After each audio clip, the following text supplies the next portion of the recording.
Daily Broadside, day 655. I have once again allowed an app such as this to allow me to stumble upon something that I never knew existed. And what may that thing be? This time it's Blade Sports. Blade Sports, best I can tell is what it's called, is a series of events that look like it was held in a VFW hall between a bunch of people. I say a bunch, maybe 30, 40 people. And they go around with these knives. When I say knives, I looked it up. They're called competition cutters. I think that's right. And I'm watching this stuff, and I'm like, I own one of those. So I've brought a demonstration. Okay, so this handle, right, and this squared off blade. This is what they're using. I think theirs are like 15 inches. This might be a little bit longer, but nevertheless, they take these and they cut through paper. And then they cut through like an inch and a half inch rope, inch and a half inch rope. And then they saw through the rope, and then they chop down a 2x6, and then they cut through a water bottle, and they go through another piece of paper. Then they chop a straw. Then they release a pin from a PVC tube, and a tennis ball rolls out, and they have to hit it. And then they release the other side, and they have to hit it, and then chop the tennis ball in half. And this may sound just riveting. Y'all might have already stopped watching this to go search for this, and I completely understand. However, it is an abysmal failure more times than not. These contestants, I think they're called cutters. The knife doesn't always come through. Okay, and what I've noticed, nothing sexist about it, but the women are horrible at this event, and I'm sure a lot of it has to do with strength. I mean, cutting through a inch and a half rope, with one chop, you can't just. That's not for the faint of heart. You got to go hard, right? You got to go hard in the paint. Right? Chopping a 2x6. I'll give you an example. A 2x6 is the best example. A man can take one of these things and whip through a 2x6 in like 3 strokes. Pretty impressive, right? Of course, a lot of that is, how well the katana blade is or whatever the heck you're using. But the women, I watched this woman, and this was the finals. This said the women's finals. So I'm assuming she's one of 2 left, maybe. I don't know how many people make it to the finals. Well, let's say there's 5, right?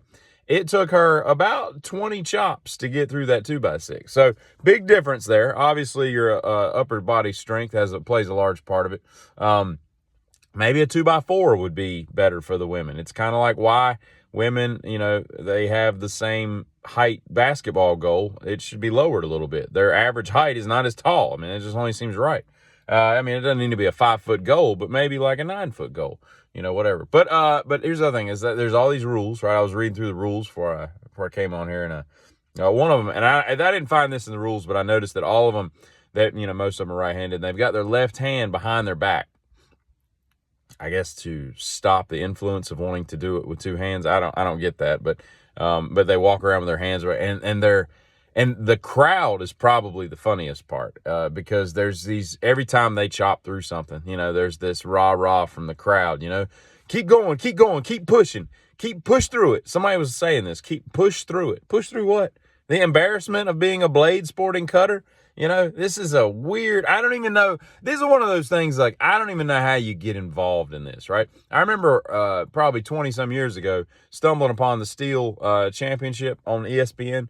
And, it was like one Saturday afternoon, I'm flipping through the channels. I'm like, what is this? And it's the Lumberjack Championship, right? And actually in Alaska, I saw one of these shows. I didn't pay. You can see a guy go up a 30-foot pole. I'm not paying $60 to see some dude cut wood. I go home and do that for free. But the arena was built such that you could stand at a certain point and see some of the events. And it is pretty cool. They get on the logs and they race each other.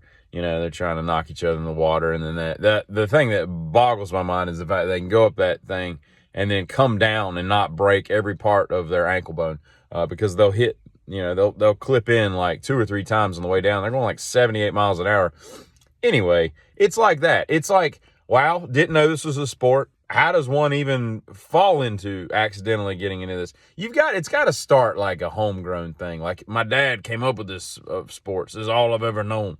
Like, all you've ever known is growing up cutting wood for speed, with these like alcohol injected chainsaws with like blowers on them and stuff. It's all I've ever known. All right. Well, I understand that. And if it's all you've ever known, then it grows organically like that. You get your buddies from high school in the FFA to be like, hey, we're going to the championships this weekend. You're like, the championships. What do you mean? Like the chainsaw, and then everybody just gets involved, and that's your world, right? I get that. I don't know how blade sporting, and I mean, I'm sure it started some same way. Some dude in a VFW hall was like sitting around one Friday night, like, guys, this is boring. We always meeting here on Friday nights. Ain't nothing to do. Why don't we get some really nice knives and chop some rope? Bring in some water bottles. That kind of thing. But anyway, there's rules to this, right? And some of the rules are obvious. Eyewear.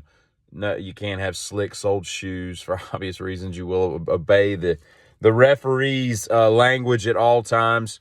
One of them I liked. There are no illicit narcotics or alcohol involved, which to me I think would make the sport better. I am all for doping every athlete. I think if you want to be the best, then Lance Armstrong your heart to being the best. You know what I mean? Just do transfusions and all kinds of illicit things, and let's be more entertaining. You know what I mean? Like, maybe it increases your vertical jump. Maybe you can throw the ball 111 miles an hour. I don't know. Which reminds me, I was watching a video, and I know next to nothing about baseball. I know how it's played. I can watch it and keep up with it, but I don't know much of anything as far as the history. I do know who Babe Ruth is. And I went down this long rabbit hole about 5 o'clock this morning of whether or not Babe Ruth could even hit a baseball in today's game. And there's arguments on both sides. He's hitting 80 mile an hour fastballs, and everybody's doing 105 now. That's a big difference. Percentage wise, that's quite a bit different. But I've been to Louisville at the batting, the Louisville Slugger facility, and I've seen the bats that he used. They're like this big around. Like, I don't even know, like, did nobody have a lathe back then? Like, did nobody think maybe we could whittle this down a little bit because the hands are only so big? But they're tree trunks, and he's hitting with these huge things. So there's that. I'm sure he could be a decent player from the cursory amount I know about the dude. But as far as being some elite athlete compared to today's, probably not. What are we talking about? We're talking about blade sport. I just want them to make a blade sport movie.